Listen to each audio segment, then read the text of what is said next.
सभी साथियों का संस्कृत ज्ञान मीडिया चैनल में एक बार पुनः स्वागत है।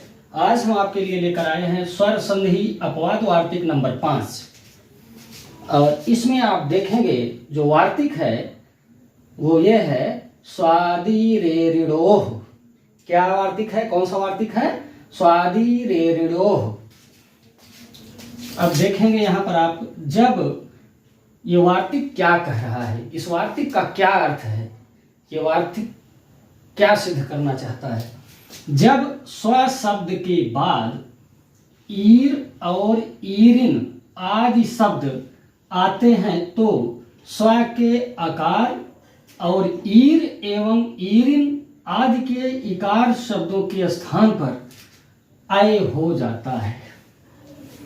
जैसे मैंने यहाँ पर 4 उदाहरण दिए हैं। उदाहरण नंबर 1, 2, 3 और ये 4। मैंने 4 उदाहरण दिए हैं और इन 4 उदाहरणों के माध्यम से आप स्वादि रे ऋणोह जो वार्तिक है इसको आप बहुत ही आसानी से समझ जाएंगे और फिर जीवन भर नहीं भूलेंगे। ये जो स्वादि रे ऋणोह वार्तिक है वास्तव में ये कहना क्या चाह रहा है, इसका क्या अभिप्राय है, इसका क्या मतलब है मित्रों? इसका मतलब यह है कि जब स्व शब्द के बाद, किस शब्द के बाद? स्व शब्द के बाद। यहां पर आप देख रहे हैं सब में स्व स्व शब्द लिखा हुआ है। स्व शब्द के बाद यदि ईर शब्द आता है, यानी ईरा शब्द आता है, दूसरा ईरड़ी शब्द आता है, अथवा ईरी शब्द आता है, अथवा ईरम शब्द आता है, इनमें से कोई शब्द आता है तो जो स्व शब्द के अंत में कौन सा वर्ण है? ह्रस्व अ है। और फिर चाहे ईरा है, चाहे ईरड़ी है, ईरी है अथवा ईरम है, सबके आगे में क्या है?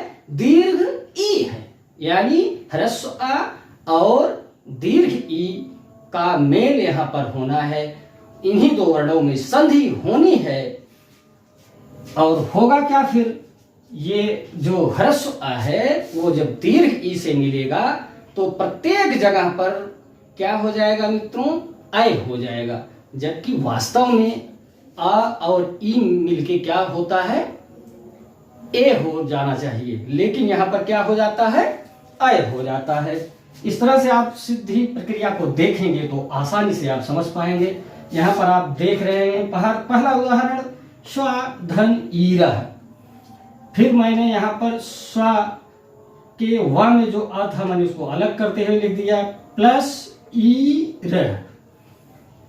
अब अ और ई मिलेंगे तो दोनों की जगह पे क्या हो जाएगा? अय हो जाएगा। स्व को ऐसे ही लिख दिया, व के नीचे हलंत लगाते हुए, और रह को ऐसे लिख दिया। फिर इनको आपस में मिलाएंगे तो स्व के व में जब अय मिलेगा स्वई हो जाएगा और रह को जोड़ देंगे तो स्वैरह शब्द बन जाएगा। इस तरह से संधि होने पर स्वैरह शब्द निष्पन्न होगा। और स्वैरह शब्द का जो अर्थ है वो है स्वेच्छाचारी। स्वैरह का क्या अर्थ होता है? स्वेच्छाचारी।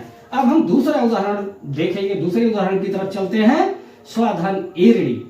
यहाँ पर स्व के व में ह्रस्व अ और ईरड़ी का जो है दीर्घ ई, यहाँ पर जब दोनों मिलेंगे तो अय हो जाएगा। इस तरह से स्व अय ऋणी, इसको आप मिलाएंगे, इनको आपस में मिलाएंगे तो संधि हो जाने पर शब्द जो बनेगा वो बनेगा स्वैरिणी।